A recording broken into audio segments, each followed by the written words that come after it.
Duval. That's all I got to say, baby. I'm super excited. God bless the Raiders. This draft couldn't have worked out more beautifully for us. I don't think people understand how much Josh Allen falling to us is a Jalen-esque type of draft.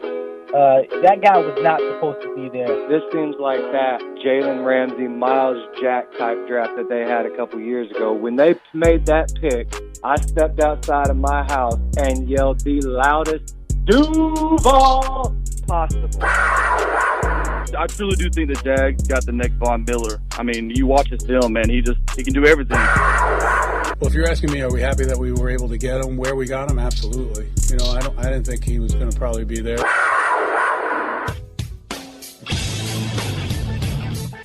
1010XL 92.5 FM presents Jaguars Today with your hosts Mike Dempsey and Tony Smith. All right, good morning, everybody. Mike Dempsey, Fat Tony, E.T. here with you. Jaguars Today kicking off a fresh one on this Tuesday morning. Good morning, Tony Smith. Good morning. How are you? Doing well. Good. E.T.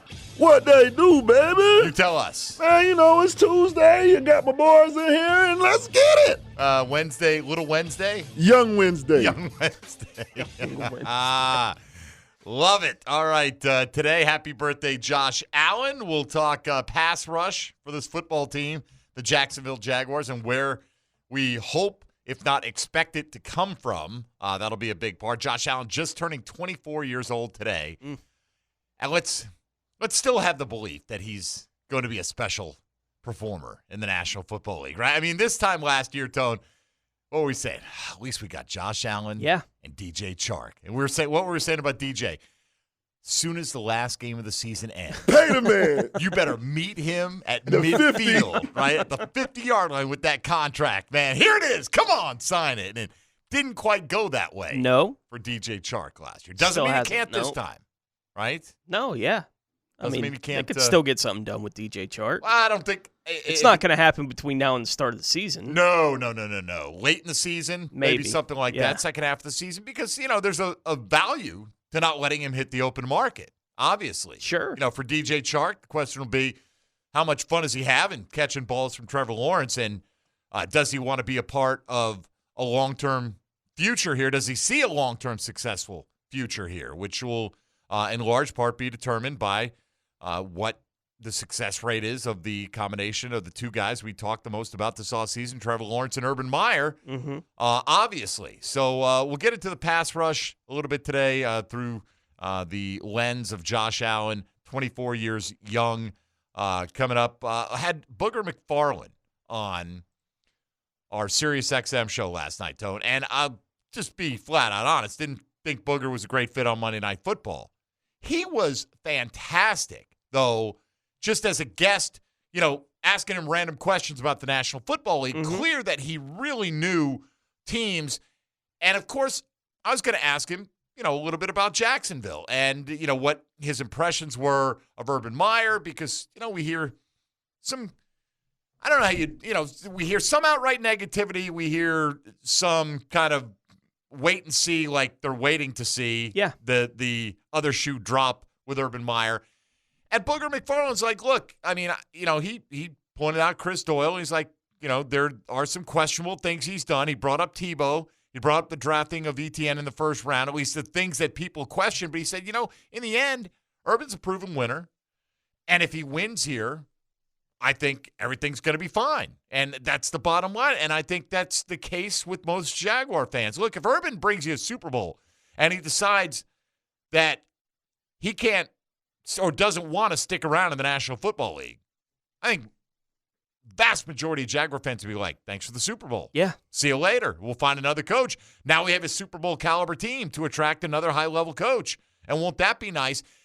And so he was then talking about the Tebow situation. He said, you know, initially I thought, this is ridiculous. You know, seriously, like what is going on? And he says, you know what, the more I thought about it, and this is Booger McFarland's opinion, you know, if his name was like Joe Smith, whatever, nobody would care.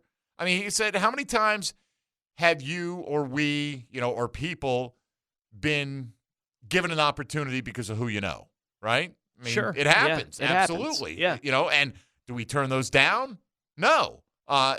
do other people probably not like it if the perception is you skipped ahead in line? That's probably the case, right? Yeah. And that's the reality. And I'm sure there are some that are looking at this and saying, how did he get in line? But his point was, if the line leads to a training camp competition, and as long as the only way Tim Tebow makes the team is if that it's obvious to his teammates that he's earned that spot. He goes, in the end, I've kind of come around to it. That's Urban's guy. Yeah. Is he doing him a bit of a favor to give him that opportunity? I just thought it was an interesting perspective from a guy who was opposed to it. We've seen a lot of players and former players kind of question, is this the right way to go about it over guys that have played the position and maybe available even now as street free agents? I don't know who the great tight ends are that are lingering out there. Delaney Walker? I don't know. Trey Burton. Trey Burton would be one, yeah. Right? But there aren't many. I mean, even Trey Burton, is he, a guy that obviously no other team in the NFL has him on the roster right now. Sure. So yeah. there's that. I just thought it was interesting that he's kind of come around a little bit on the subject, and I think that's the important thing, with that and with anything else. If Urban Meyer's seen as a straight shooter in that locker room, if Tim Tebow makes the team and his play in training camp doesn't justify it, then there's going to be grumbling in that locker room. Absolutely, yeah. Right? Whether it's loud enough to escape that locker room or there's just going to be whispers and things like that. So I think and I hope Urban Meyer's smart enough to know that. Right? And I've been saying for a while now, I think the practice squad is the most likely landing spot for Tim Tebow. Mm-hmm. And you have the opportunity to continue your football career. Still, if a specific game plan calls for it, if we're under those COVID practice squad rules, which it appears we're going to be, yep. You can have some veteran guys on there, and they can go back and forth, and you don't have to risk losing them to another team. And I think that's ultimately going to be the ideal solution, unless one of two things happens, unless Tebow completely is a flop. And I think he's going to work hard enough that he's not going to embarrass himself. Right. Yeah. Or is he going to be shockingly good for a guy who's never played the spot to the point where he can beat out some guys that have been doing it for 10 years of their life to this point in time? Yeah, and we're going to find out. Training camp is coming up in a few weeks now. We're 2 weeks away, I guess, from the players reporting for training camp today. It's going to be played out, whatever's going to happen with Tim Tebow, and that'll happen in training camp. Can he earn a spot on a roster as a tight end? I don't know what the answer to that is yet. The things you've heard about him, the few words that you hear is just he's one of 4 guys that is competing for a tight end spot. He's 1 of 90.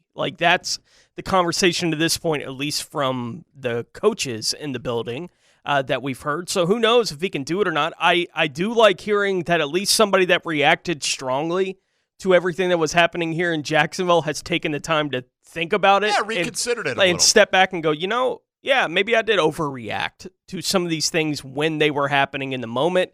Give it time, give it some space to breathe, and you don't have to have a hot take about everything, right? Sometimes you can just step back and go, actually, let's see how it plays out. Let's see how it works out before I'm up here going, Urban Meyer will never work out. He's a college coach. He'll never make it. He can't go 5 years in the NFL. His heart won't let him. Those kind of things. What's the point of having that except to get somebody to react to you? Sure. At this point, just give it some space, and we'll find out whether or not he can get it done at this level. We don't know yet. Yeah. I got the sense that we had Adam Schefter on as well, that both guys thought that Urban Meyer ultimately would succeed because that's who he is. He's going to find a way. That's what he's done everywhere to make it work. Yeah. And win football games. And again, the feeling was that if that happens, then all's going to be okay. You can smooth over a lot of missteps with success no in doubt. the one-loss column, and hopefully that's what the Jaguars are able to do. Hopefully they avoid a lot of missteps, obviously. But right now, can you name me the 6 tight ends on the Jaguars roster right now? I know you can probably knock out most. You might be able to get all 6. I don't know if I can. Who you got? Your boy. Well, you got Tebow. You got Tebow. For sure. You got Ellefson. Mm-hmm. You got, who's the Georgia Tech kid? What's his you'll name? get them all. Yeah. You'll get them all. What's his name? I know. I forget the Georgia Tech. Tyler Davis. Tyler Davis. If you get those 3, you should get the other 3. Yeah. Tyler Davis, Manhurts, obviously. Yeah. Your boy. O'Shaughnessy. Yeah. Tennessee. Luke Farrell. Luke Farrell, there you go. Very nicely done. I think Ellison, so once you got Ellison, I'm like, he'll get them all. That's, he's the one you're least likely to get, although I would have expected that you'd nail him like you did. So there you go. Just a few observations from some national guys had a chance to catch up with last night, and love to shoot a Jaguar question their way when I get the opportunity. Today's question of the day, in honor of Josh Allen's 24th birthday. Happy birthday, Josh. We ask you, who will be the top 3 sack leaders on the Jaguars defense in 2021, and how many sacks will each one have? So we need 3 names and a number for associated with each of those names, and I would expect Josh Allen shows up at the top of almost every list across the board, but that's up to you. So you can share your thoughts with us on that at MD_1010XL, at 1010XL Fat Tony, at IME to the T. Come on, somebody. We also, of course, at 641-1010 on the phone lines, or the text line designed by Lifetime Enclosures. Cassius Marsh, interesting spot he did on a show recently. It got written up by John Shipley with some not-so-flattering comments that were not so veiled that they were about Doug Marrone, the former head coach of the Jacksonville Jaguars. So we'll get into that a little bit today. We'll talk where the pass rush is coming from, and just do a deep dive into Jaguar football, as we typically do from 10 to noon here on 1010XL. So you could be a part of it in the ways we just laid out with Tony Smith and ET. I'm Mike Dempsey. You're listening to Jaguars Today on 1010XL and 92.5 FM. Big-time players make big-time plays in big-time games. And we had a lot of big players making a lot of big plays in a big-time game. So you know what that means about this defense and this offense. Now more Jaguars Today on 1010XL 92.5 FM. Have we had a lot of big-time games in Josh Allen's tenure here in Jacksonville? I guess it's all relative, right? Well, it had to be one of those 2019 games, because there weren't too many big-time games, unless the opener. You're looking at the opener last year. That's possible. Maybe. Yeah, I think that that clip is a little bit older. Right there, Josh Allen, who had, 10.5 sacks as a rook, 2.5 last year. Keeping in mind he only played 8 games, but nevertheless, that's a 5-sack pace. Obviously, not what you're looking for out of your top 10 selection pass rusher. We get it. No. All the circumstances. They lost anybody that could draw attention away from Josh Allen, but still got to rise above, man. You got to make plays. Yeah, and I don't remember the other 1.5, but I know the first sack came in the game against Miami, week 3, and Miami had such a big lead late in the game. Fitzpatrick ran out to the right side and then just fell down. And Josh happened to be the guy there to tag him down for the cleanup sack, which I appreciated for a fantasy team. Sure. Didn't appreciate it so much, like watching going, when is this guy going to get it together for 2020? Like, it just kept waiting for it to click for him in 2020, and then the injury came, and it was like, okay, it's just not going to happen this year. I wonder, it's just not happening. Obviously Miles Jack had a good year last year. Yeah. I wonder when this new coaching staff looked at the film, who they were like, yeah, that looked good. Right. Some of the linemen, obviously, I mean, they said they liked the line, and watching that evaluation, obviously James Robinson was spectacular, but it's not spectacular enough to hold off a first-round running back selection. I get why they did it. I mean, whether it turns out to be the right move, at least I understand why they did it. Sure. You can't imagine they felt that way about anybody in the secondary. No. Not really. No. Like, they may. I think Sidney Jones, it's possible. Yeah. You might have looked at him in the limited time he played and been like, man, too bad he can't stay healthy. Yeah, and they may look at a guy like Trey Herndon and go, look, yeah, he can play. Got some moments. Yeah, that kind of thing. But, defensively beyond Miles Jack, I don't know. The evaluation had to have been real ugly. Yeah, but, I mean, look, obviously you can't cast them all to the street. You can't replace them all, so they've done their best to plug in holes, and hopefully, part of the reason you're paying the big money to a new coaching staff is to coach them up. Sure, and Urban Meyer has talked about how much he liked Josh Allen, loves Josh Allen as a player and a person. That this is the kind of guy that you want to have around. He's got a year of good film. Yeah. Anyway, so big things. Got to have them. If the Jags are going to whatever, we talked about the ceiling yesterday, right? The unrealistic ceiling may be for me like 12 games, but it's still, I think the ceiling, it's unrealistic to think that everything that would need to take place could fall into line and have it take place all in the same season. So, maybe the actual ceiling, the more realistic ceiling, is something in that 9-win range. Sure. If you want to approach that, they're going to have to figure out a way to get Josh Allen in the offensive backfield, smacking quarterbacks around this year. No doubt. Yeah. I find it hard to believe that they're going to be that successful defensively without a huge contribution from him. Even if somebody else shows up and gets you a surprising 8 to 10 sacks this year, you need more. You need, kind of middle of the pack. I'm going to say, what's the middle of the pack sack number, would you say, for a team last year? High 30s or 40? It's probably somewhere in that ballpark. Probably like 37, 38. Yeah, high 30s. Yeah. Something like that. I'll take a peek and see in a minute where that exactly fell. Wanted to get to Cassius Marsh and his comments. This is written up by John Shipley over at Jaguar Report for Sports Illustrated. And he was on a show called Two Bears, One Cave with Tom Segura. Yeah, he's a stand-up comedian. Okay. And so he was on there, and he was recalling his experience with the Jaguars coaching staff.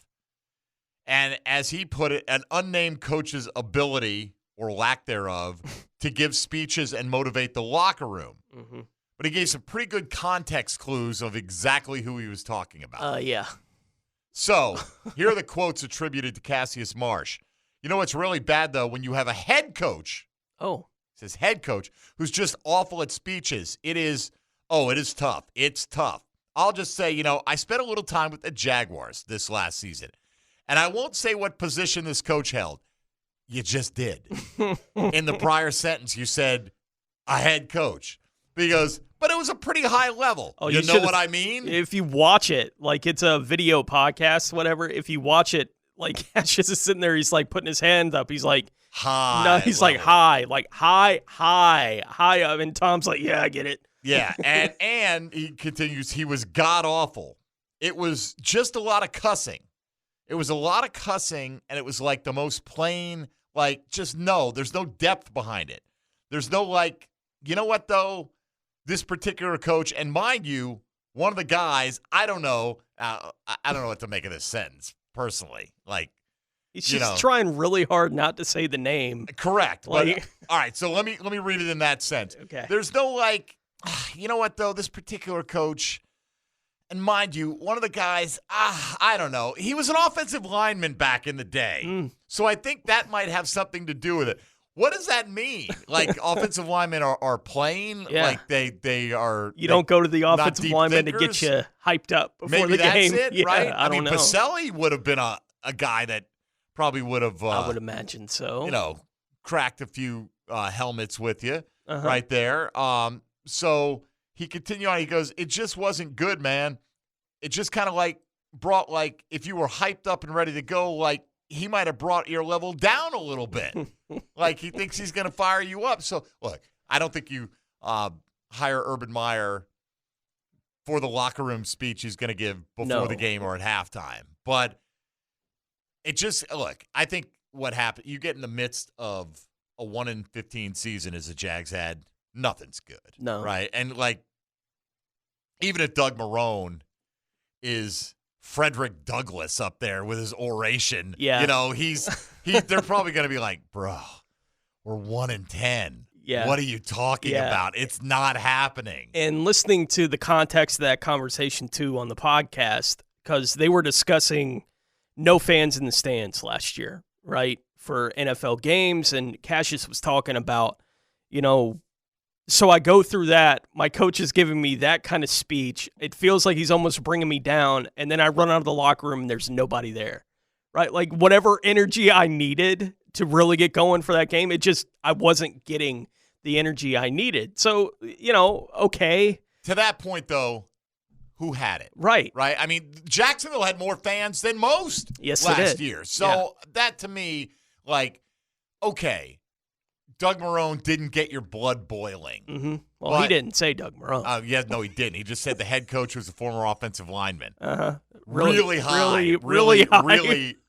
Really high. He was up. way up there. Way up there on the coaching tree for the 2020 Jacksonville Jaguars. So, yes, he didn't say Doug Marrone. Mm-hmm. But, I mean, like, that it does go to show you some of these guys, they just want that external trick themselves into whatever on game day. Like, is it not enough that you're playing in the National Football League? Is it not enough? You hear that about, like, oh, man, they're going to be up for this game. Like, why shouldn't they? They're only playing 16 of them. Right. You know, like, this is the culmination of their week that you go through the grind of all this practice stuff and you get out there Sunday, and that's what we hear from all these players. That's when it's fun. That's when we're finally going to go out and cut loose. And I get what he's saying. Okay, I'm not exactly charging down the tunnel based on the words of the coach, and then I get out there and there's not that packed house, but it's not their fault. And again, no other team managed to go 1-15 last year. No. So yeah. You can't look. I think it's more like I just said. It's kind of like you get to that point in the season and it's a tune out. Like, this is not going anywhere. We're going through a revolving door at quarterback. If you're paying any attention to what's being said on social media or in the media, it's all about, okay, are they going to be bad enough to secure the number 1 overall pick in the draft? Are they really going to position themselves for that? And if that's what you're hearing, I get it. It's tough to go, oh, man, we can get on a run. Hey, remember when my dad was on this team back in the 90s, guys? Remember what they did back then? No, you don't? You're too young to remember that? Well, let me tell you a story. You know, I understand why, you know, relative to teams having any kind of success, it's harder to get up for it. But I don't blame that aspect on Doug Marrone. I mean, it's great if you can have a coach that can bring that out in the players. Mm-hmm. But I don't know, is Belichick in there going rah, rah, rah? Or is he like, do your job, go out there and execute the way we practiced? I don't know. I'm sure he's a little more aggressive than that in the locker room. I would think so, probably. But, yeah, look, if Doug was aggressive, apparently. He just if it was Doug, just, you know, let out a string of curse words that didn't really inspire. And you go back and look, Marsh was only here for the first 5 weeks of the season last year. Like, yeah, so it couldn't have been. Yeah, it wasn't when they were in the yet. real, like. That was the great part of the year. Right, like they had beaten Indianapolis. He was inactive for week 1. But after that, he played against Tennessee, Miami, Cincinnati, and Houston. Like, those are the 4 games that he played in, and then he was released by the team. So this like, you know, I can imagine, is this like the Thursday night game? You know, yeah. Are you like, and they were certainly flat. They were dead flat. But I mean, at what point? Come on, man. That it shouldn't be the coaches, like. You won a game. Yeah. You almost went 2-0 in the division. You should be fired up, right? Mm-hmm. Like, hey, let's get out there. Like there's a lot that we can prove this early in the season. And, you know, it's an interesting spin because you're not going to hear that, obviously. You're not even going to hear that when guys move on all that often. No. But you're certainly not going to hear it while they're still playing for that head coach, you know. I mean, you might get some whispers. You're never going to hear it while they're deep playing. Deep background. Yeah. You're certainly not going to have a name to it. No. Well, we didn't get a name to this one Well, either. I mean the name of the player. Yeah. Saying that, even though you're right, he did not name the coach. Watching it and watching his face struggle, like, I can't say the name. Like, I've gone as far as I'm willing to go to let everyone know who this is, and there's no question about who he's talking about. Like, who the heck else could it be? George Warhop? Like, who else could it be? And right, George Warhop's not giving a speech to Cassis Marsh. No, like, he's a linebacker. Like, what? It was obvious it was Coach Marrone. Apparently not the best of motivational speakers. Okay. I would imagine that it's an element. Like, you could imagine Pete Carroll, Mike Tomlin. Yeah. They're excitable guys. Yeah. You know what I mean? I could see them getting guys fired up. I wonder what the speeches were being received like in 2017.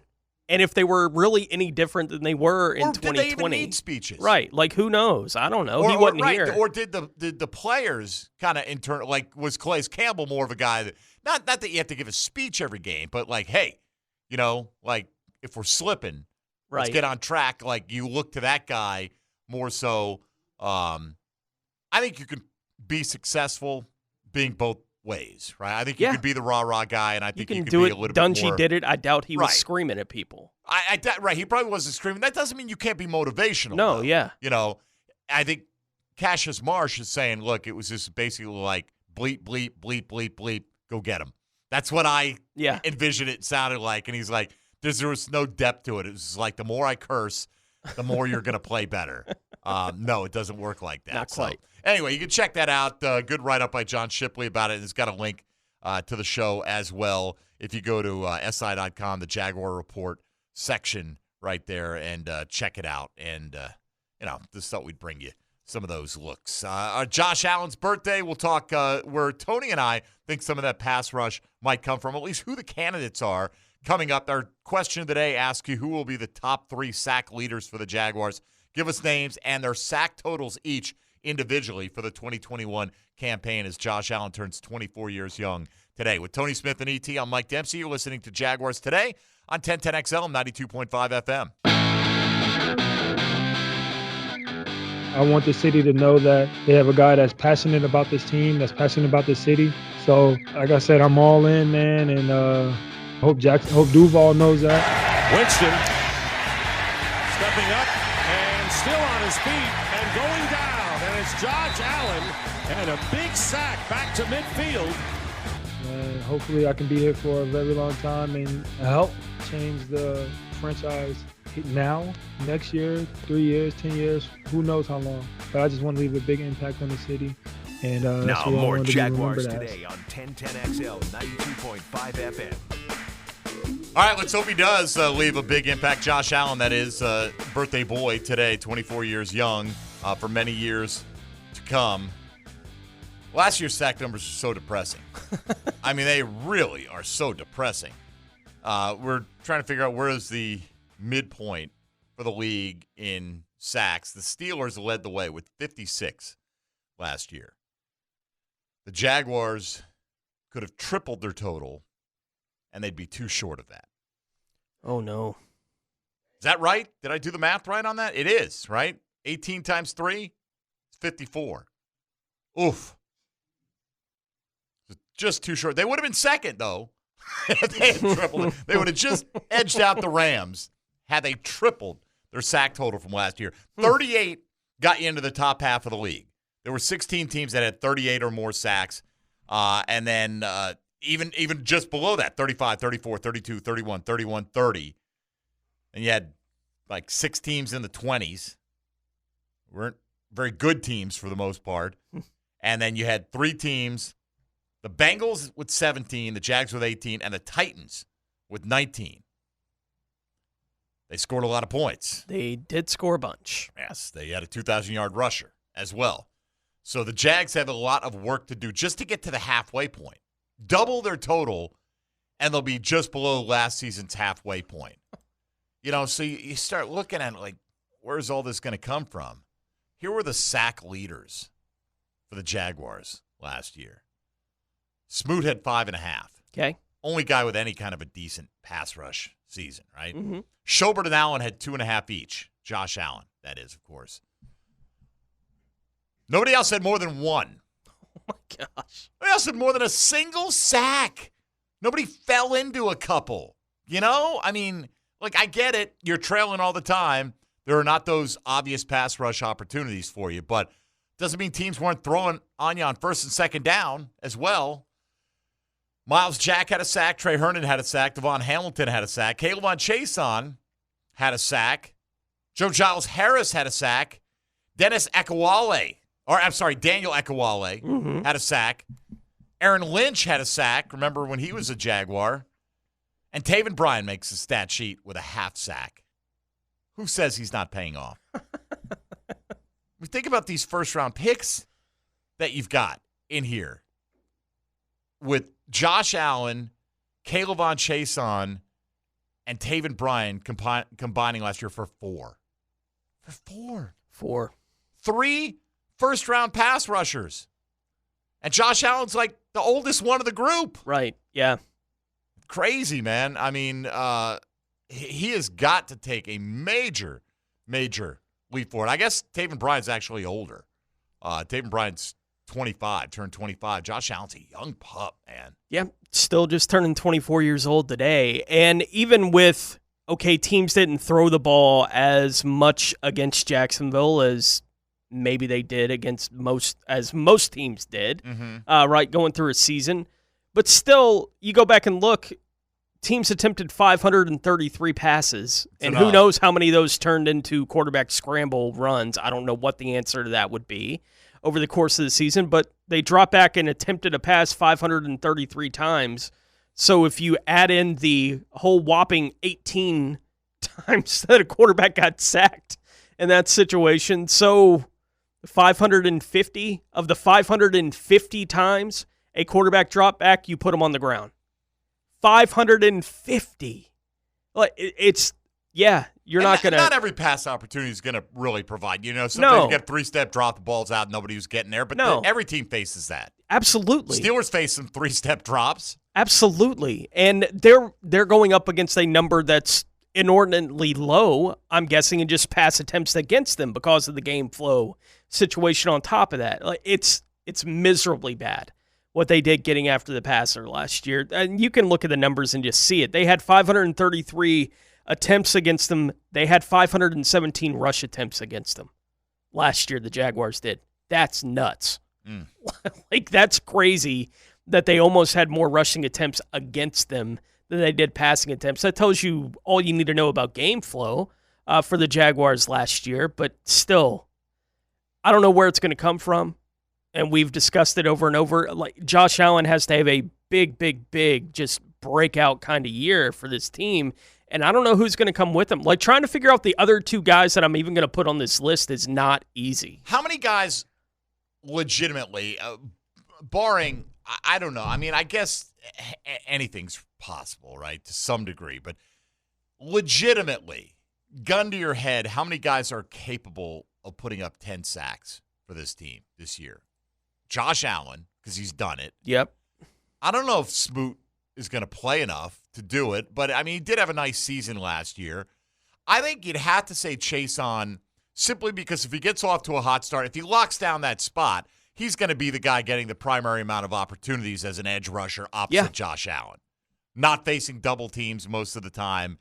So, to me, I'm not saying he's likely to get there, but in terms of candidates, he'd have to be the best candidate to get to double figures. I don't think I'd necessarily pick him to have the second most sacks on this team, quite frankly. But if I were, if I wanted to make a wager on, if you told me two guys are going to get 10 sacks or more, Josh Allen automatic, and I'd have to say Chase on would be the other guy. Yeah. I mean, it could come from Roy Robertson Harris, could come from Jihad Ward. I'd be surprised if it did. Yeah.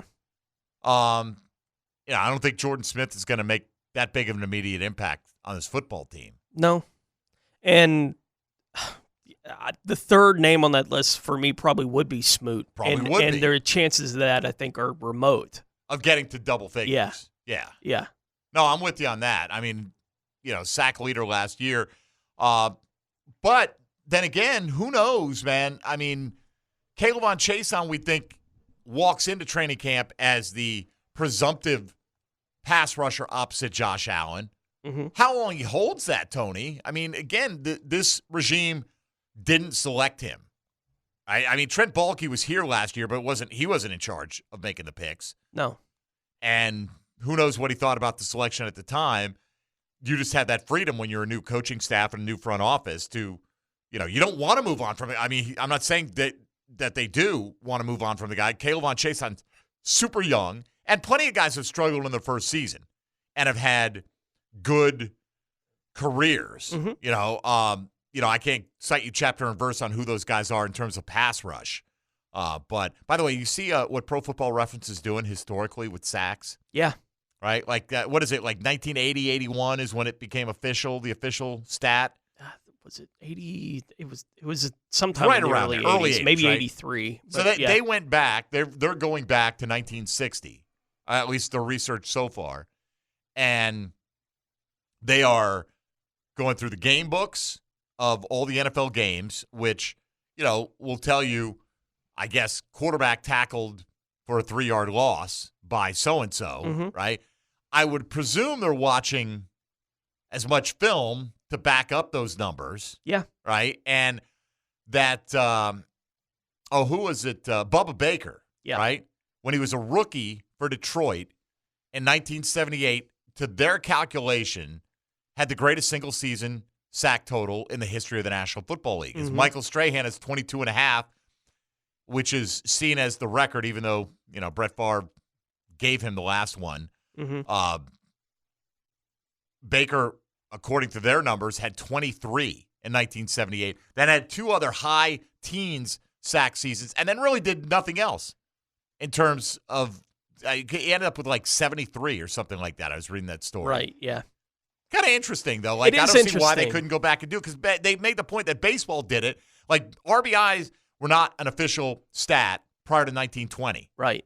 But you could still look up Ty Cobb's RBI total, because historians went back through box scores and tallied up who drove in the runs, and they attributed those statistics to those players, even though they weren't official at the time they collected them. Yeah, and I think this is work worth doing. Like, from an NFL historical perspective, sacks have become such an in vogue thing to talk about, right? Like, it's why guys get paid at this point in the league, is how effective they are getting to the quarterback on the other team. So to have some idea, instead of getting these Paul Bunyan mythic numbers that you'd get when you discuss sack totals for a guy like Deacon Jones, to actually have a number that you could put to it at some point to say, and I know in the article they said 173.5 sacks. That's what it was, right? Which is a monster number for a guy playing in an era where they were playing the number of games that they were playing. Like, on top of all that, it's still a crazy number that Deacon Jones had in his career, 173.5. They had Jack Youngblood at 151.5,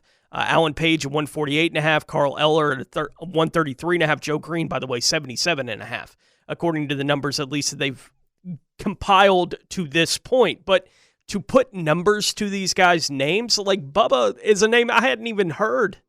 I'd heard of him, watching football in that era. I hadn't. Like, Al Bubba Baker, when I was reading this article, I was like, who is that? And if he had been a guy that had been at the top of the total, single season sack, right. I would have been like, guy. oh, yeah, that's the guy who, his rookie year in Detroit, had 23 sacks. Well, look, even though I watched football during that time and I remember Bubba Baker, I would never remember him as that dominant a player. No. Because you didn't have the numbers to back it up. But at least when Strahan was going after the number, it would have been, all right, he needs a sack and a half to get to Baker. Right? Like, it would have been a name that you heard. Take a flop. How many times would you have heard that name during that run, or guys when they got anywhere close? And instead, this is the first time I've even heard of the guy, me personally as a football fan, because I didn't grow up watching it in that era. Deacon Jones, by the way, probably from the grave reached up and slapped somebody in the ear hole, because I'm sure over the years has claimed to have the most sacks in the history of the National Football League. I'm sure. Right? Yeah. I mean, Deacon Jones was one of the most fun guys to interview, very bombastic. I imagine he would have given a good locker room speech if called upon to do that. I would guess so, yeah. His 173 would have been good for third all time. Bruce Smith has 200 on the nose. Bruce who? We ask in Jacksonville? Tony's son. And, Tony's kid. And Reggie White, God rest his soul as well, 198 for him. But as you said, Deacon Jones played in an era with less games available to him. And you didn't have the allure of going after it. It was like, who was it? I wonder if it was Larry Bird. Somebody talked about triple doubles.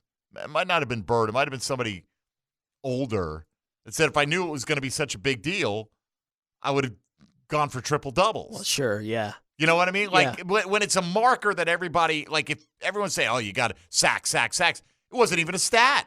It was just part of your job. Go get the quarterback on the ground. Well, how many times have you done that? I have no idea. I don't. You tell me how many times I've done that. You know, what would we call that? Tackling the quarterback? Yeah. You know, that's my job. Yeah. Had it been that though, had it been hyped up like Deacon Jones and the fearsome foursome, the Rams defensive line, had that been a goal every year, like let's go out and lead the league in this category. I'm not saying they would have been. Look, they were great players anyway. No, yeah. But when you've got that kind of carrot out there, it's talked about push now. You to greater heights. Yeah, it's talked about now. It wasn't talked about then. And what would it have looked like with the great players of those eras if it had been something that was prioritized? I mean, imagine if Deacon Jones had an incentive in his contract, like, hey, if you get 15 sacks or 20 sacks in a season or whatever, you're going to make X amount extra. Make heads ringing across the league. We've seen it, right, when guys here have hit an incentive, or anywhere in the NFL for that matter, right? So Derek Marks, he's cha-chinging up to the owner's box, like, yep, got that money. Mm-hmm. And so anyway, just kind of interesting that all comes together. So today we're asking you, who are the top 3 sack leaders for the Jags? I mean, just miserable pass rush last year. 18 on the season. 18. Just barely won a game. Yep. Barely won a game. Can they double that this year? I think that should be a reasonable goal, right? Like, I don't know if they've got the personnel to do it, but if you're going to have more leads, if you're going to have better coaching, if you're going to have a more aggressive scheme, which we're hearing. You're playing an extra game on top of it. And you've got an extra game as well, right? If they're not around 35. We'll push everyone's numbers up a tick, you would think. But, yeah, I mean, I think doubling up the sack total should be a minimal goal for this football team defensively, or one of the goals, certainly, of this football team. So we ask you today, Josh Allen turns 24 years old. Who will be the top 3 sack leaders on the Jaguars defense in 2021? How many sacks will each one of those have? We'll continue to discuss that in hour number 2 and get your reaction to it as well. Coming up next, this date in football, the gems from around the National Football League. Man, I'm telling you, Tone, talking to a lot of people right now, and I'm not saying that they know the mind of Aaron Rodgers, but a lot of them telling me that they don't think Aaron Rodgers is going to ever play for the Green Bay Packers again. We'll see if that comes true soon enough with training camp just a few weeks away. So we'll discuss that coming up as well. Mike Dempsey, Tony Smith, and E.T. You're listening to Jaguars Today on 1010XL and 92.5 FM. And now, this date in football history. All right, taking a look at July 13th in football history, Tony. Carol Rosenblum used to own the Baltimore Colts. Bob Irsay used to own the L.A. Rams. On this date in 1972, they traded franchises. I did not know this. And then, of course, Irsay would call in the Mayflower trucks and move the team off to Indianapolis in the dead of night about a decade or so later. But that happened on this date in 1972. On this date in 1984, sportscaster Howard Cosell asked to be released from his duties on Monday Night Football, saying that he was, quote, tired of being tied to the football mentality. Birthdays of note this day. Jack Kemp was born on this date in 1935. He passed away in 2009 at the age of 73. He was a 17th round pick in 1957 by Detroit. Never played for Detroit, played for Pittsburgh his rookie year, played briefly in the Canadian Football League, spent a year in the Army, and then came back and signed up with the Chargers in the AFL, and his career really took off, and primarily spent it then with Buffalo throughout the 1960s, where he was the AFL Player of the Year in 1965, a 7-time Pro Bowler, 2-time first-team All-Pro, a longtime congressman as well, and eventually the Republican nominee for vice president in 1996. Jack Kemp would have been 86 years old today. Josh Allen is 24 years young today, the 7th overall pick by the Jaguars in the 2019 NFL draft. He made the Pro Bowl that season with 10.5 sacks as a rookie. He had 2.5 in 8 games last year. As we continue to search for where the pass rush will come from, we wish Josh Allen a happy 24th birthday, and that's what we have for you on this date in football history. Now, gems around the NFL, brought to you by Beach's Jewelry and Pawn in Jack's Beach. Tom Pelissero reported yesterday that he has been told 7 NFL teams are now above the 85% threshold for player vaccination. 70% of players league-wide have had at least one shot. A second shot or the single-shot J&J vaccination are needed by yesterday to be fully vaccinated and avoid major restrictions when teams report for training camps on July 27th. Washington football team president Jason Wright wrote in a weekly brief for the team website yesterday that they will not be considering Warriors for their new team nickname, saying that they want to depart from any linkage to Native American history with the new name. Washington will remain the Washington football team for the 2021 season and put a permanent name in place for 2022 and beyond. Alex Gibbs passed away yesterday at the age of 80 after complications arose following a stroke. Gibbs coached offensive line in some capacity from 1984 through 2013 in the NFL, including 3 different stints with the Denver Broncos in the 80s, the 90s, where he won 2 Super Bowls, and in 2013, his final year in the league, where he won a 3rd Super Bowl ring, but passed away yesterday at the age of 80. All right, thank you, Tony. Obviously, Aaron Rodgers continues to be in the news. Really not doing anything new. It's just until there's some definitive direction on where he's going to go, or will he play this year? Will it be for the Green Bay Packers? The Packers showing no indication that they're willing to trade him at this point in time. And you understand, especially the majority of what they get in compensation wouldn't impact them until 2022. So even if they're inclined to deal him, that window may have closed in their mind right now. But I continue to talk to guys that don't think he'll play another down for the Green Bay Packers. Like, if you ask me right now, I think ultimately he's going to look at it and go, well, am I going to be stubborn and not play at all this year, or will I grudgingly go to Green Bay and play and, be a red ass when people ask me about it? I don't know. I would think that would be the more likely scenario. Like, if you ask me, you got to bet your mortgage on whether or not Aaron Rodgers plays for the Packers this year, I would say yes. Okay, that's me. But on Sirius XM, we had Amon Green on Friday, former Packer running back who did play with Aaron Rodgers for a brief time. They didn't overlap a ton in their career. And I'm not suggesting that they're best friends or anything like that, but obviously when you have him on and this is a big storyline, he knows him better than us. It's certainly better than us, right? And so he says he doesn't think he'll ever play another down for the Green Bay Packers. And basically knowing Aaron Rodgers and how he is, not going to do it. Told you we had Booger McFarland on last night. And again, does Booger have any inside information on this? I'm not saying he does. I find it interesting, though, to ask these guys their opinion on it. He thinks you'll never see him suit up for the Green Bay Packers again. That is his mentality, and that he's, as he put it, just a different guy. And if he's dug in, don't doubt that he'll follow through on it. Now, maybe they're both wrong.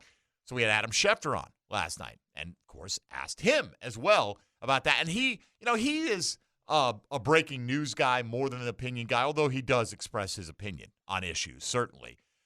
And he didn't come right out and say he'll never play for the Green Bay Packers again. But what he said is, look, he's made it abundantly clear that he doesn't want to play for the Green Bay Packers again, and even alluded to that the fact that Rodgers is telling anyone who will listen that he will not suit up for the Green Bay Packers again. If he's as stubborn as his history seems to indicate he is, I mean, the stories goes he's cut out members of his family that he felt were not loyal enough to him, that he just cut off communication with them, doesn't speak to them.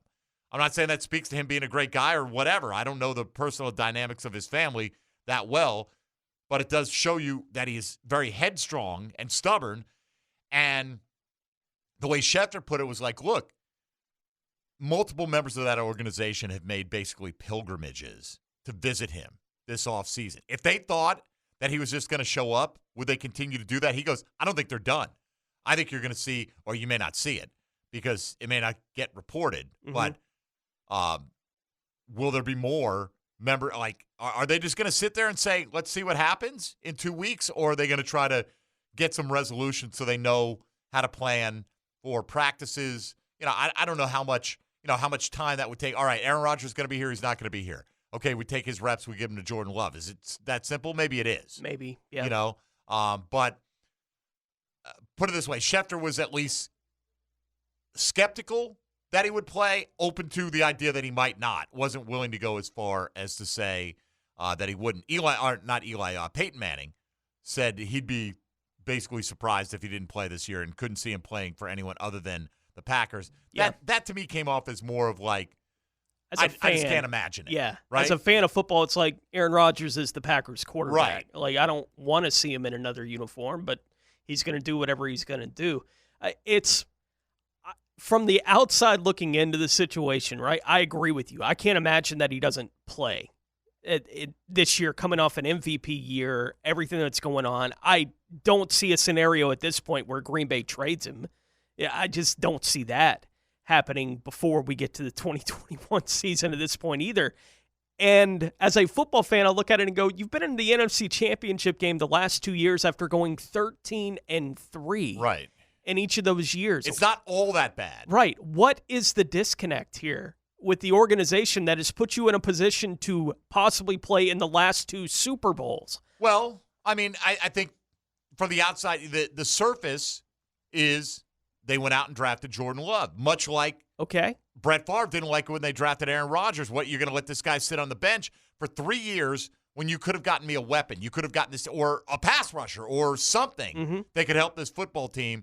And Aaron Rodgers is like, how high of a level do I need to play at for you to not take a quarterback, a kind of an unproven quarterback, in the first round like you did? Now, I get it. They need to look out for their own best interests as well. Sure. And Aaron Rodgers is this headstrong guy. And can they be 100% certain that he, maybe there were signs that they saw percolating up that he was going to be a disgruntled guy in a short order anyway, right? And we got to cover our bases. But I guess that's what it is. Like, I don't know. I don't know what else it would be. Right? Like I mean, that's been the kind of the mantra. They don't go out and get him. Like, the guys they've hit on have been outside the first round. Devontae Adams turned out to be a great second-round pick. But they'll invest second-round picks in receivers. I think they did it again with Amari Rodgers, if I'm not mistaken. Was he a second-rounder this year out of Clemson?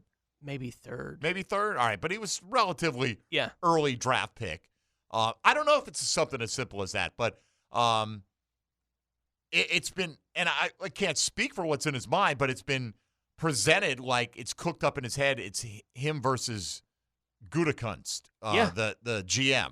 Yeah. And that it's my way or the highway, and the Packers don't seem inclined to run their GM out of the building right now. And I get the idea of this is the quarterback and this is the guy who just won the MVP, but at the same time, again, 13-3 the last 2 years. And with whatever you feel like they're not giving you to surround you and prioritizing picking skill position guys, I guess early on in the draft, they led the league in scoring last year.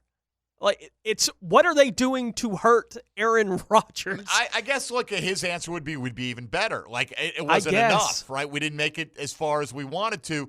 And maybe if we had that one other weapon, maybe we would have had home field throughout, or did they have home field throughout last year?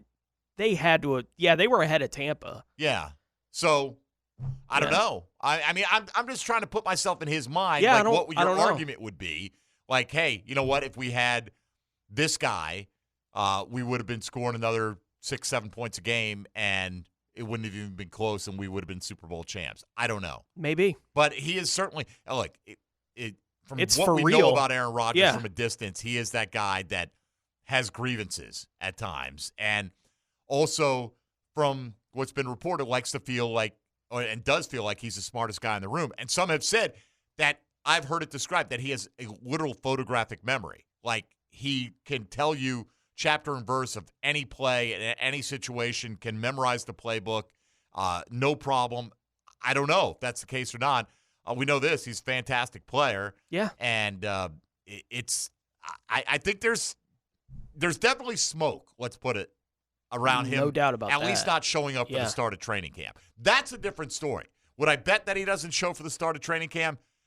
I wouldn't bet against it. You know, I think that's a coin flip at best, and I might even lean towards he won't be there for day one. Because once he shows up, he kind of loses his leverage, right? Unless he retires. You can't, there are ways the team can protect themselves if he shows up and then leaves camp. You're better off to never show up to camp. You're still going to get fined, but like that 5-day letter thing, when you kind of leave the team without an excused absence, they can send you a letter basically saying if you don't show up within 5 days, you're exempt from playing this year. Yeah. Would they go that route? I don't know if they want to cut off their own access to maybe having him come back. You know what I mean? Yeah. Like, Aaron a week later goes, all right, and let's again, do this. Oh, we can't. Like, he's the type of guy that sending that kind of letter to him, like if it is that volatile. Like, right. Well, okay, fine. I'm retiring. Yeah, I'll go do something and I'll else. come back out of retirement when it puts you in the worst possible salary cap situation. Yeah. I mean, we've seen this game played before. Yeah. Is he really going to go down that road? I'm not saying these guys know the mind of Aaron Rodgers. They probably know it better than we do. But I just do think it's interesting how many people are like, my inclination is in the end, there's going to be a lot of huffing and puffing. He's going to show up and he's probably going to play, and he'll probably end up playing all 17 games. Whether he shows up for the beginning of training camp or not. It would be easier to feel that way if you didn't have everyone that knew Aaron Rodgers that gets asked about it going, yeah, he's not playing. Like he is telling everyone that he'll never play. Yeah, and it's everybody who gets asked about it that knows him. They're like, yeah, he don't want to be there. Right. And I get, but there's a difference between I don't want to be there and I'll never be there. Right. I'll never cave under any circumstances. Is he willing to throw away a year of his career? How many does he have left at this point? And his legacy, another 4,500 yards and 35 to 40 touchdowns on his career marks, because all these guys have massive egos. Aaron Rodgers already gave up 3 years of his career basically at the front end. Is he willing to do that on the back end? Right, yeah. To make a point.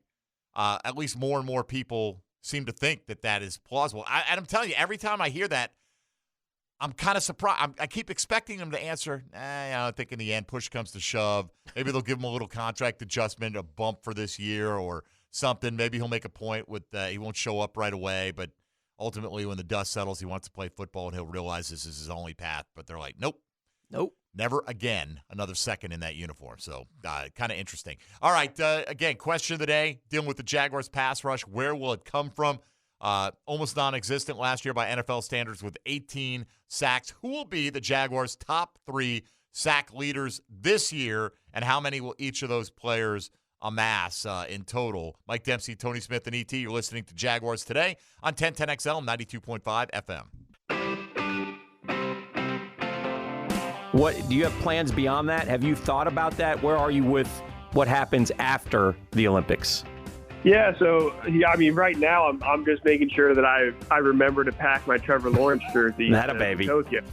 All Jags, all NFL. Jaguars Today on 1010XL. Can we get a Duval from the medal stand, maybe? Is that possible? Ryan Murphy, Olympic swimmer, who will be swimming in the 2021 Olympics in Tokyo, provided that they happen. I think they're going to, but there's been some call over there for the games to be shut down. I guess there'll be no fans in attendance. Yeah. That'll be strange. Will they even have an opening ceremony if there are no fans in attendance? I don't know what the plan will be. Like a parade? Like they still walk the athletes through? Do they do that I don't in know. front of no one? I mean, you're doing it for the world as well, but without having that, Cassius Marshall tell you when you come out the tunnel and the crowd is not firing you up after a unnamed coach gives you a less than inspiring, curse-filled speech, who may be really high up on the coaching charts. Unnamed head coach. Unnamed head coach. Yes, unnamed head coach, way former up there. offensive lineman. Like way up there. Ryan Murphy is the subject of the Hometown Heroes podcast, which will be out on Thursday. That's the reason we played that clip with Dan Hicken and My Dan guess Thompson. would be they still do an opening ceremony Probably of some I guess. sort. Because like you said, it is a global event. But it's like, I don't know what the point of it would be. Like but usually in the stadium, there's some kind of, fan participation element to it. Yeah. And I don't know. We'll see. when does that start? I don't even know.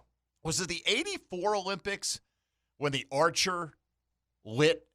No, I think Rayford Johnson might have lit the Olympic cauldron in 84. At some point, was it 84? Maybe it was. I don't.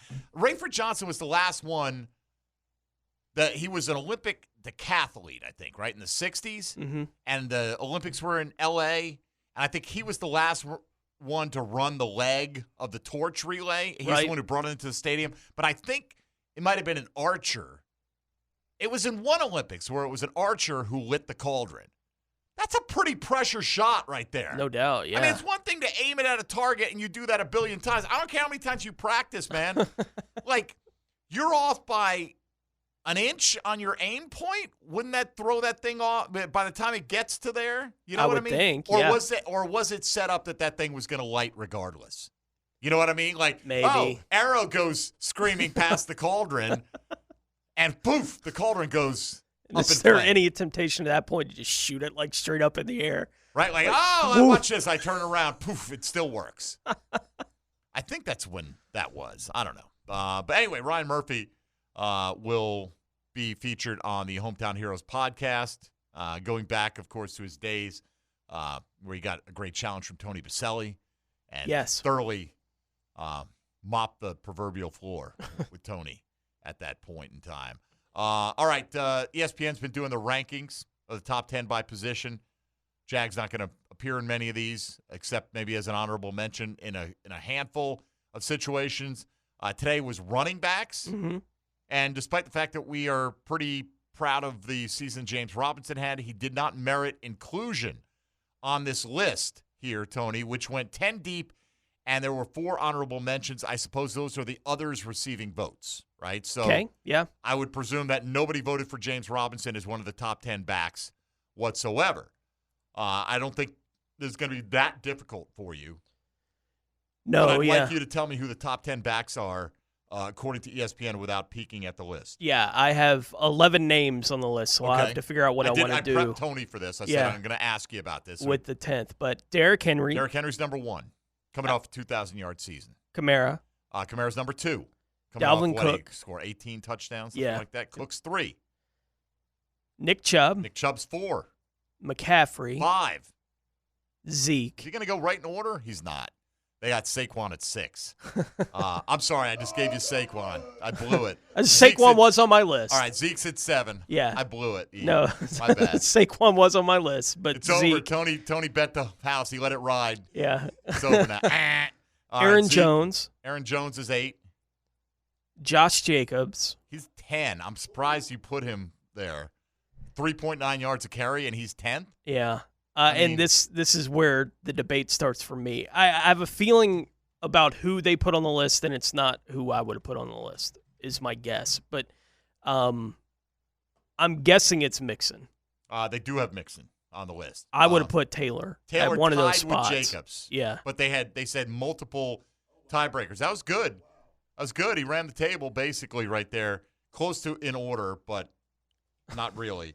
Hold on. I'm going to do a little side-by-side here. Can you get the 4 honorable mentions? I gave you Taylor, so 3 other honorable mentions. Kareem Hunt. Kareem Hunt's one of them. Yeah, last 2 are a little bit more difficult. Yeah, I don't know. Oh, he's got music for you. This is guess the honorable mention music. Guess the honorable mention. Guess the honorable mention theme. This is what it's listed at on the NFL Films CD. Man. The Autumn Wind was an honorable mention. David Montgomery? No. Okay. Miles Sanders? Yes. One more. Get one more strike. I have no idea. Edwards-Helaire. That's exactly right. That's who they put. And I don't think, honestly, if you go like the way they're coming off the board in fantasy drafts, it's pretty much the way they're coming off, with the exception maybe of J.K. Dobbins getting mixed in there a little bit. But, all right, you're telling me that Josh Jacobs is better than James Robinson. Let's go to the tape here. James Robinson averaged 4.5 yards a carry last year and running for 1,070 yards. He also caught 49 passes for 344 yards and another 3 touchdowns. So 10 total touchdowns, 1,400 yards, and 4.5 yards per carry. Josh Jacobs had 12 total touchdowns, all of them rushing. So he beat him there by a couple. But obviously part of that is opportunity. How often were the Jags in position to give James Robinson carries inside the 10? Not much. Not all that much. Total yardage, about 100 less for Jacobs, and he averaged 3.9 yards a carry. We've gone over these kind of lists several times now, and every time it feels like James Robinson should be on the list, right? Like if you're going to go through 4 honorable mentions and Edwards-Helaire and Miles Sanders, right, are going to be on that list, then I get it that the Jaguars drafted Etienne in the first round, right? So that clouds your feeling about James Robinson. Doesn't cloud what he did. Doesn't cloud what he did. That you make a list and you're saying James Robinson wasn't one of the top 14 backs last year? What? To be fair to Edwards-Helaire, he averaged 4.4 yards a catch last year, which was still less than James Robinson. Right. he had less receiving yards than James Robinson, less receptions than James Robinson. He was real rough on the goal line. His total yard, he had exactly 1,100 total yards. He was terrible in short yardage last year. And was he a better receiver? I mean, James Robinson was pretty effective as a receiver. He did average 8.3 yards per catch compared to 7 for Robinson, so he's a little bit more explosive in that department. But Robinson easily surpassed him in receptions last year. He had 49 to 36, about 300 more yards. And in terms of touchdowns, Edwards-Helaire ended up with 10, so they each ended up with – no, I'm sorry, I'm looking at Robinson's page again. That did surprise – ended up with 5, so doubled them up in touchdowns. But the way the blurb in there was from an NFC executive, he was my favorite back in the draft last year. See, that's what you're going. You're going on your previous perception, and you're trying to justify what it was when James Robinson was better than Clyde Edwards-Helaire last year. Yeah. This didn't play on as good a team or nearly as good a team. I think James Robinson and David Montgomery were better than Edwards-Helaire and Miles Sanders last year. What would James Robinson have done with Kansas City with the threat of Travis Kelce, Tyreek Hill, and all those guys with Patrick Mahomes, and you would never have more than 6 guys in the box? Absolutely, He could have done whatever he wanted to in that offense. He sure would have scored more than 4 rushing touchdowns. I mean, he did that here. Yeah. So did Montgomery wind up with 1,500 total yards last year? He might have. He was ridiculous down the stretch, as many fantasy managers have pointed out. The schedule was quite favorable in the last 6 games, but he crushed it and took advantage. He had, would you ask what was the question? 1,500 total. He did. He had 1,508 and 10 touchdowns, averaged 4.3 yards a carry. So, again, across the board, better than some of the guys, especially the Josh Jacobs one was the surprising one to me that he made it in there based on, track record, what he's actually done. But anyway, didn't expect to see James Robinson certainly make the top 10. There are a lot of big-name backs out there. But when you see the guys who did, like if you had put Taylor in the top 10 and taken Jacobs out, I would have said that's pretty close to what people probably feel. But I would have expected somebody would have slipped James Robinson into the top 10 over one of those guys at some point along the way. Absolutely, Not to be the case. All right, we will come back and we'll take a look at the question of the day. It's tough.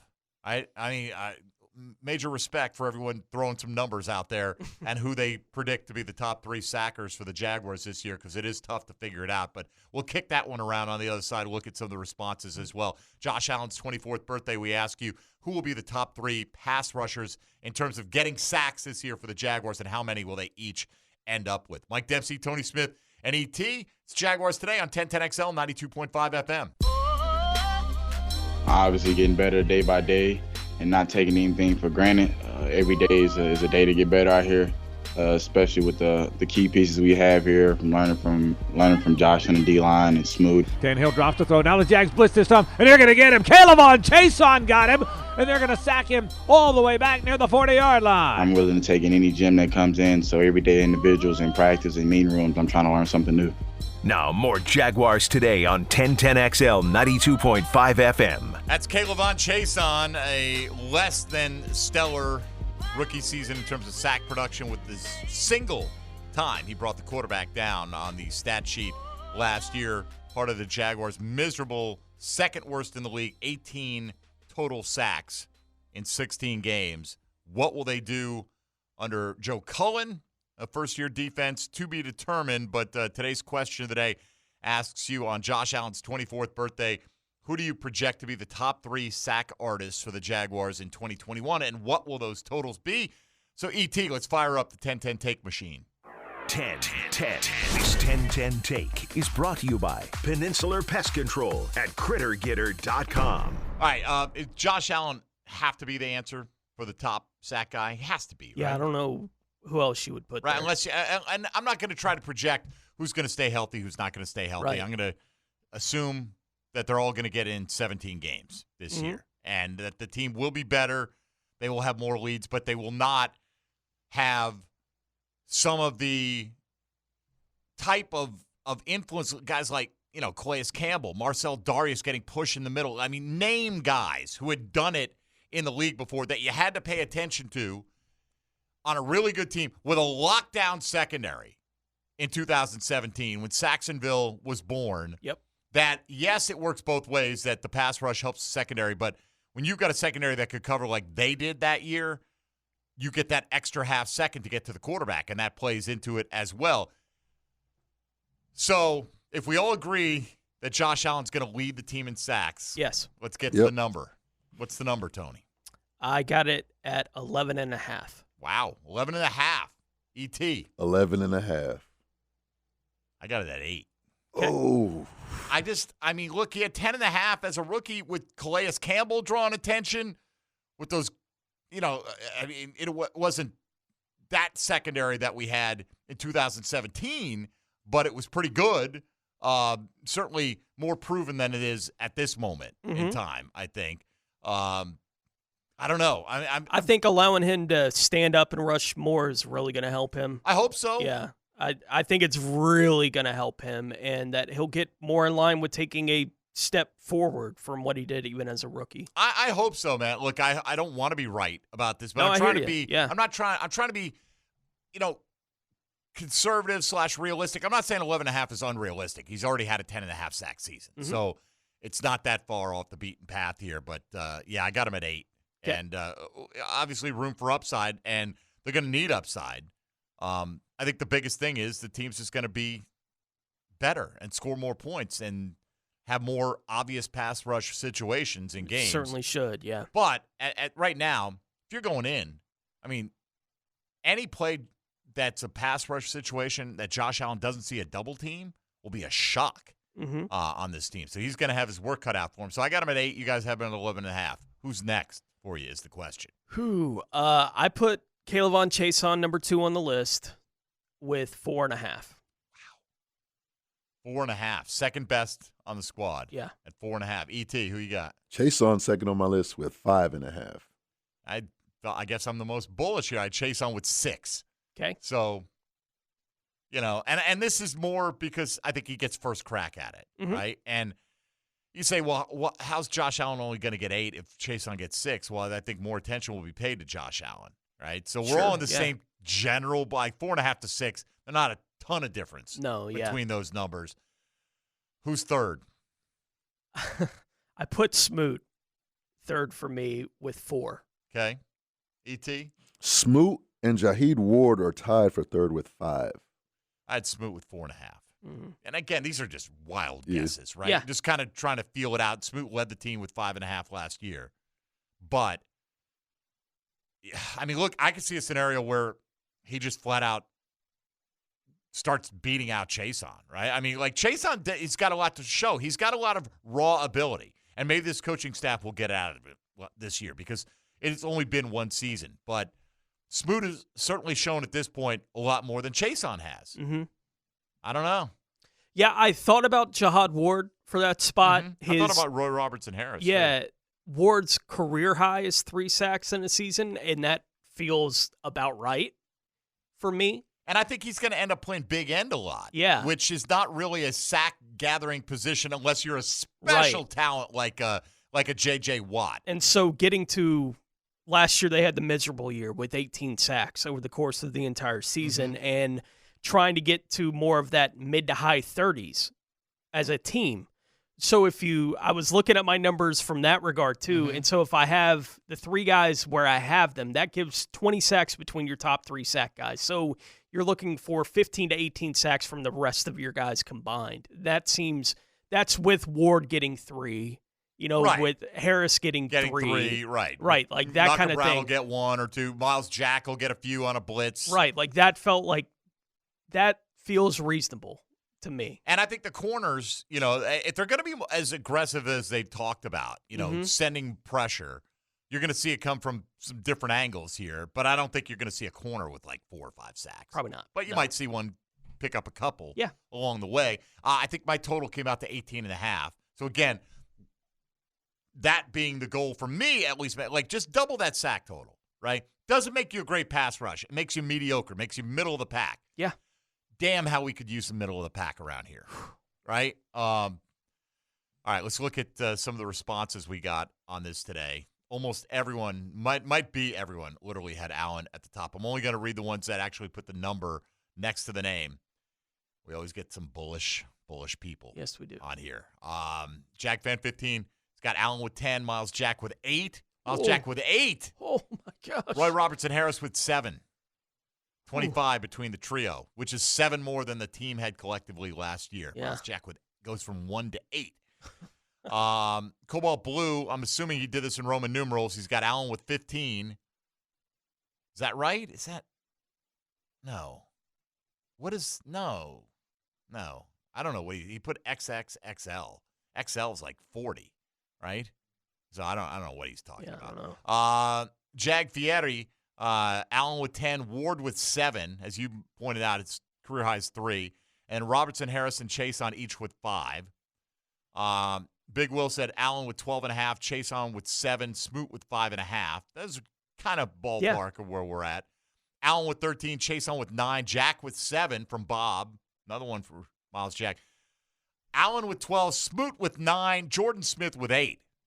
Oh, boy. As a rookie, 5th round for Jordan Smith? I want to say 5th round, right? Yeah. 4th or 5th? I think he was 5th. And Jalen Camp was 6th. No, he's 4th. 4th. Yeah, Jordan Smith was 4th. Did they have a 5th? Was that what it was? They ended up trading out of the 5th? I don't remember. Because I think Farrell was the 5th rounder. All right. Man, their memories are bad. At least mine is. Let's see. Allen with 9.5 for Matt. Chase on with 6. Smoot with 5.5. That's very close to where I'm at on that. I think I had 8, 6, and 4.5. Allen 12. Caleb on 9. Smoot with 7. 12 for Allen, 8 for Chase on. Roy Robertson Harris with 7. I think he's the sneaky guy there. I think among the down linemen, wouldn't surprise me if he leads that group in sacks, but I think it would be like 3.5, 4. Right. Something like that, Yeah. which is pretty good if you're also doing the job of stopping the run. I don't think anybody predicted 2 guys to get to double figures on this team, nor should you. No, yeah. Doesn't mean they can't. I mean, again, the new system, new scheme, new coaching staff, new motivational speakers in the locker room. Let's hope, based on Cassius Marsh and the comments he made. If you missed the first hour of the show, go back and listen on demand, or go check out John Shipley's piece at Jaguar Report about Marsh and his not-so-stellar comments about Doug Marone's ability to inspire last year. Yeah, no. So, look, it's just when you look at really where they stood, and again, you look at Pittsburgh, which led the league, if the Jags had tripled their total, they still wouldn't have reached them last year. And looking at the top 3 or trying to project the top 3 sack guys for the Jaguars, you look at Pittsburgh last year, as you said, led the league in sacks with 56. Their top 3, TJ Watt with 15, Stephon Tuitt with 11, Bud Dupree with 8.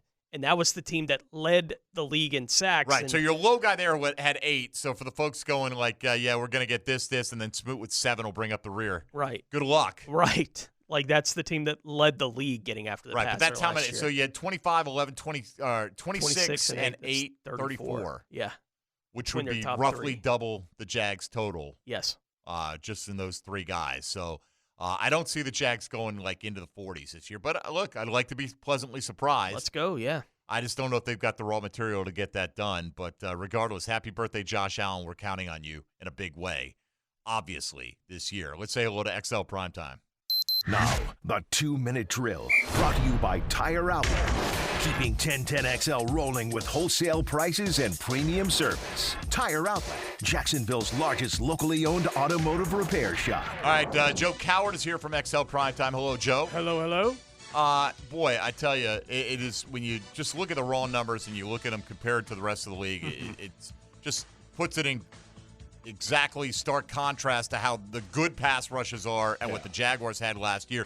Surprisingly, Tennessee they were 3rd worst in the league. Only had 1 more sack than the Jags, but their offense was fantastic. Exactly. Scored tons of points. I think that's the path for relevancy for this team, more likely, the quicker path.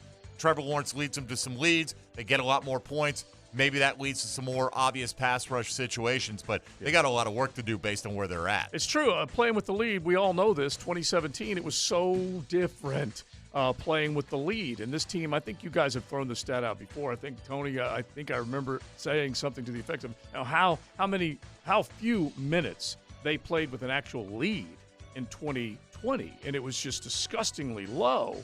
And so if you never have that, you're never, ever going to get the pass rush going. And they gave up almost as many pressures as any team out there. I think Cleveland led the league in that. And so bottom line is they're trailing, they're giving up pressures, but they're not getting to the quarterback. And so Josh Allen obviously has to have this unbelievably healthy and a resurgence of a season to lead the way. And then Calebon's got to pop, okay? He's got to pop. And the way Joe Cullen's going to design this defense, I think you're going to see more linebackers with sack numbers than you're going to see a Roy Robinson Harris or a Jihad Ward or those types of guys. Right. Hell, of course, Chason and Allen will be counted as linebackers. Yeah, exactly. I'm going to put DeJuan Smoot in there as my third. Well, and we did too. And we put Smoot, and he's also really going to play as an edge rusher, which in this, when they're in a 3-4, he's a linebacker, however you want to look at it. Yeah, because what does he weigh, 265? Well, and he had 5.5 last year. Yeah. I mean, he was the one guy that provided anything last year. They only had like 3 guys who had more than a single sack. Yeah, we can't leave him off this list. No, I don't think you can. But as the Tennessee numbers point out, they had a lot of leads last year. They won a lot of games, right? And they didn't have the personnel. So that alone isn't enough to manufacture it. And I'm not saying Josh Allen's not capable. He is, but he's also going to be facing double teams every single He snap. really is. And there's no getting away from it. When he played next to Calais was getting that attention. He thrived because of it. And so we all know fixing the middle, Malcolm Brown, I think, will be a big piece of this. And those guys up front, Leon talks about it all the time as far as the 3-4 look is concerned, how those guys on the front, they're taking up bodies, and they're allowing the linebackers to run and get to the quarterback. And so hopefully that's what's going to go down. Oh, what do you guys have coming up today? Well, we'll definitely dig into that. And yesterday we were talking about the most valuable offense, defense, and special teams player throughout the history of the Jags. And since we're getting ready for some college football, ACC and SEC talk coming up next week, we're going to best 3 Miami Hurricanes, Georgia Bulldogs, Gators, and Noles that have played on the Jaguars. And if you think about it, it ain't that easy to get to the third one. It's hard to get to the second one on a couple of them. I'd have to put some thought into that. Yeah. So should be a good listen. Joe, have a good show. All right, thanks. XL Primetime coming up next with Matt Hayes and Hacker joining Joe as Leon's got a couple days off. So that'll do it for us today. Johnny O will join us in studio tomorrow for the first hour of the program as we make our way through the week, just a couple weeks out from the Jaguars. It was 2 weeks from today, right? For 2 weeks from today, they're reporting, Reporting for training camp. It's almost like I need to take a week off sometime between now and then. When might that come? Next week. How about that? All right, for Tony Smith, for ET, I'm Mike Dempsey. Thanks for listening today. Jaguars Today returns tomorrow from 10 to noon right here on 1010XL and 92.5 FM. Yo, Jacksonville, who want to eat a W? Duval!